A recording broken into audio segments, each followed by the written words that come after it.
Hello everyone, my name is Caroline Hincher and I'm the Education and Outreach Coordinator at the Guadalupe County Groundwater Conservation District. In today's presentation, I will be revisiting the topic of xeriscaping with a renewed focus on the unique sandy soil conditions here in Guadalupe County.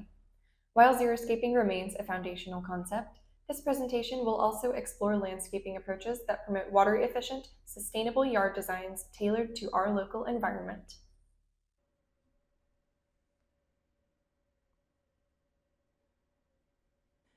We will be going over what xeriscaping is, soil types in our county, planting according to the soil survey, water usage, landscaping, xeric and native plants, challenges, and water conservation. Xeriscaping is the practice of landscaping with minimal water use. This can be done by keeping drought-resistant plants, limiting lawn surface area, and more.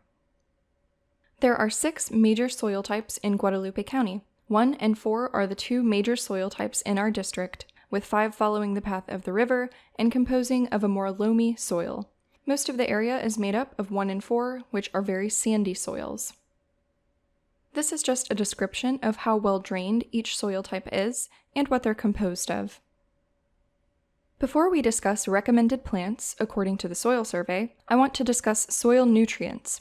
Plants need these nutrients for growth, including macronutrients like nitrogen, phosphorus, and potassium, and micronutrients like iron, zinc, and manganese. These nutrients are typically absorbed by plants through their roots, and their availability depends on the soil's texture, structure, and organic matter content. Sandy soil is less nutritionally valuable for most plants because it has large particles lacking the ability to retain water or nutrients.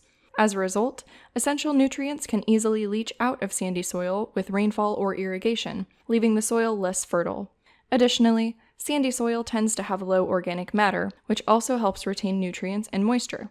This makes it more challenging for plants to access the nutrients they need, especially during dry conditions. According to the soil survey for Guadalupe County, the following plants are well suited for our main soil types 1 and 4. I'm not going to review all these plants, but I can show you what they look like. If you live in Group 1, here's what your yard could be filled with. If you live in Group 4, here's what your yard could look like. The plants I just showed are all well suited to our soil type, but some of them need lots of water to thrive. Along with a full lawn, plants and grass require roughly 100,000 gallons of water per year. That equates to about 5 swimming pools. I want to show you some plants that do not require as much water, and some beautiful landscaping methods to help reduce lawn coverage. The best plants for our area store water efficiently. Sandy soils drain quickly, leaving little water for plants to absorb.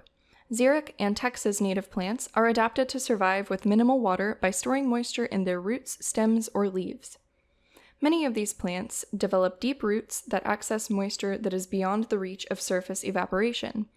These roots also help stabilize the plant while allowing it to thrive in conditions where other plants might struggle. Sandy soils are often nutrient poor. Native plants are adapted to these conditions and require fewer soil amendments or fertilizers. Certain plants in sandy soils grow quickly to complete their life cycles before water runs out or the environment becomes too harsh. Their short life cycles help them take advantage of brief periods of rainfall.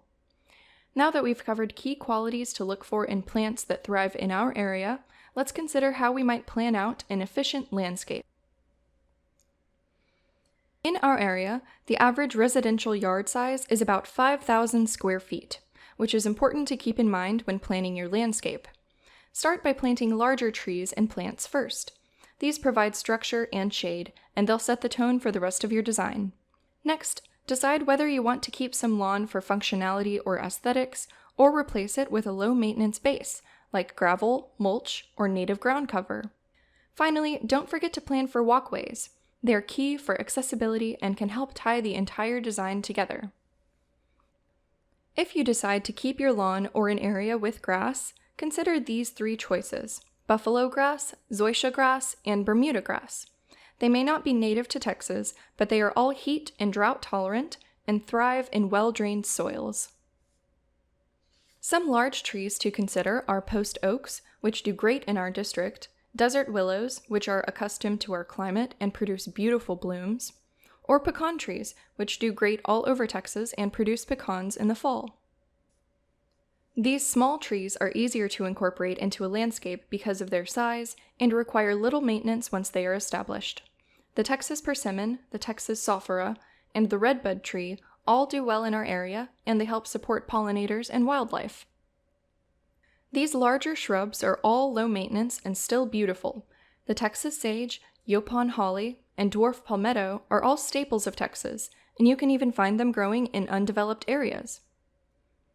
These shrub options are a little smaller, but Turk's cap, white mistflower, and flame acanthus all have gorgeous blooms that thrive in places like Guadalupe County.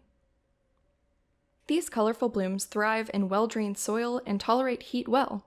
The black-eyed Susan, lantana, and Gulf Coast penstemon need little water and help attract pollinators. The Pavonia, mealycup sage, and the Texas vervain all have dainty blooms that require little maintenance and do well in sandy soils. Muleygrass, little bluestem, and inland sea oats are all oriental grasses that do great in low-nutrient soil and help provide erosion control. Their unique appearance will offer an interesting touch to your landscape. Prickly pear cactus, lace hedgehog cactus, and Navajo yucca require very little maintenance.